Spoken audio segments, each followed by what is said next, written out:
Welcome to this installment of Supply Chain Brain's series of executive briefings, featuring exclusive interviews with today's most respected supply chain analysts and journalists. I'm pleased to introduce one of today's most experienced supply chain journalists and managing editor of Supply Chain Brain, Russell Goodman. I'm joined today for a conversation about sales and operations planning by Nari Viswanathan, research director at Aberdeen Group. Welcome, Nari. Hello, Russell. Nari, tell the viewers, why is this topic of sales and operations planning important, and what are the drivers that are causing companies to look at it? So Russell, the concept of sales and operations planning has been around for the last 30 years, I would say. And the reason why it has regained or researched in the few years, the last 2 years, there's a very specific reason for that. The reason why is companies have realized that traditional approach or silo-based approaches that they are taking of managing their supply chain doesn't work.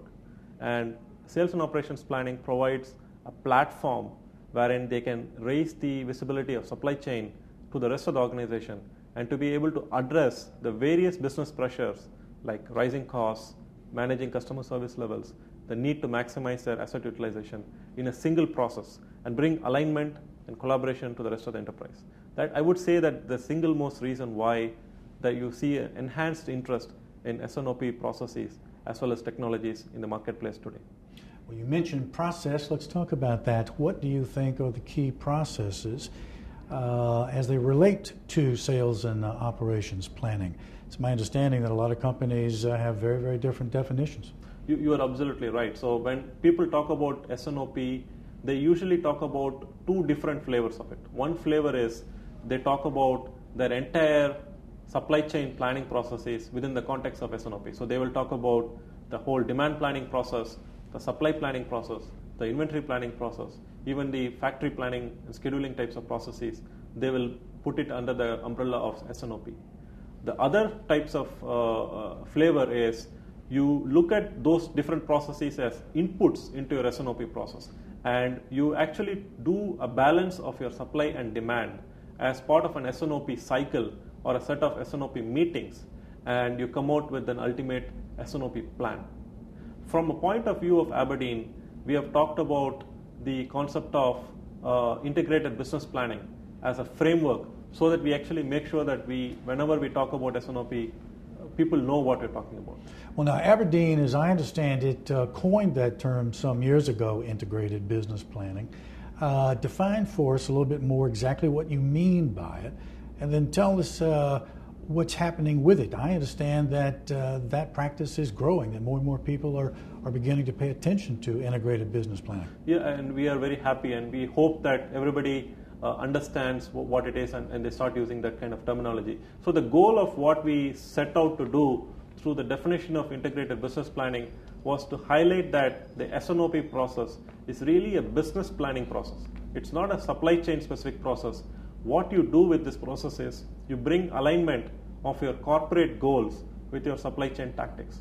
You ensure that you are taking into consideration your supply, demand, being able to balance it and based on profitability, and also incorporate some of the key financial metrics and make sure that when you do and come out with your S&OP plan, it's aligned with the overall financial goals of the company. So the key characteristic of the integrated business planning process is that it's really meant for getting visibility to the executives and the top management of the company. I suppose it's fair to ask if when we talk about sales and operations planning, if this is something that just analysts and researchers talk to themselves about, or is it something that the marketplace itself is interested in? Is that true? Can you gauge the degree of interest in the marketplace out there for S&OP? Absolutely. So, and in fact, Aberdeen did a research on sales and operations planning. Actually, we did an overall market survey of about 800 enterprises earlier this year, and we had asked the companies about what are the areas of focus that they are looking at, and sales and operations planning was actually identified as a number 2 area of focus after the area of supply chain visibility. So I would say that definitely there is a great interest in the marketplace, and then Aberdeen also is doing a follow-up research study specifically focusing on S&OP, where over 300 companies have participated in the survey, and also significantly we have seen that there is a lot of interest in purchasing technology solutions for enabling S&OP. Well, now, as long as you mention this research, tell us, what are some of the key organization-related findings from that research?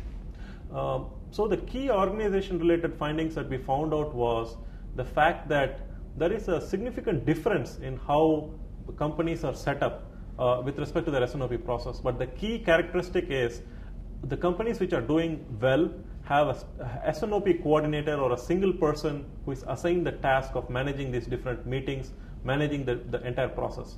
And they also have executive involvement. So they have either a chief supply chain officer or a VP of supply chain who is a sponsor and who actually owns that S&OP process.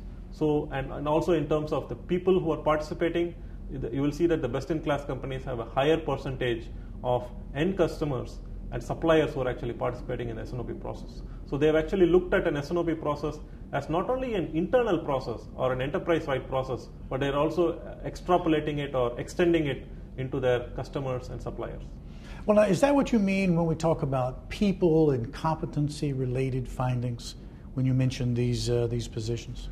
Actually, we would categorize it as a separate activity. So the organizational findings are dealing with how the organization is set up. Do they have a VP of supply chain, or who are they reporting to within the organization, and things like that. When we talk about people and competency, we actually talk about in our research in terms of what is the talent level of people in the organization. In fact, one of the very interesting research we actually found was that in the case of S&OP, if you take away technology from all the companies, either best-in-class, average, or laggards, you will see that best-in-class companies will still do better.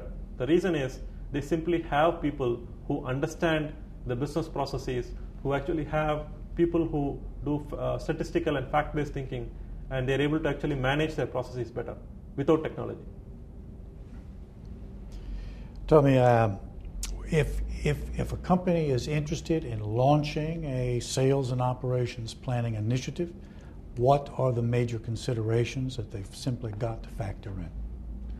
So companies who have started off with an S&OP process as part of an ERP implementation or just launching into doing some kind of a technology upgrade have failed. Whereas the companies who have really looked at it top down, starting all the way from the corporate goals, looking at what the ultimate financial considerations are, and breaking it down and going to the next level of converting it into supply chain tactics and building a process around it, those are the companies who are actually doing well. So first is process, come out with a roadmap of what your process solutions are, and then look into technology solutions that are available in the marketplace which address each of these different areas. Let's talk for just a moment about the cost of these technology solutions that you just mentioned. Is this something that's going to be prohibitively expensive for mid-sized companies? Is this a ball game that only the major companies can play? I would say no. The reason is the best way to start off with an S&OP roadmap is to not to do a big bang type of solution. So the best way for the companies to start off with is to look at how they can optimally balance supply and demand, and look at some kind of an overlay type of application which sits on top of your existing APS and ERP solution. Look at some kind of a business intelligence, supply chain analytics type of application which actually leverages the data you already have and is able to provide supply and demand matching and being able to come out with a better S&OP plan. If you think of it in that way, then you will see that the license costs associated with this type of solutions, and there are even some on-demand type of solutions that are available, so that you can actually start off small. You can crawl before you run. Sales and operations planning, Nari. Thank you so much for your insight. Thank you for watching this installment of Supply Chain Brain's series of executive briefings with Aberdeen Group. For further installment with Aberdeen Group analysts, go to the Aberdeen channel on supplychainbrain.com. For more information about Aberdeen, go to aberdeen.com.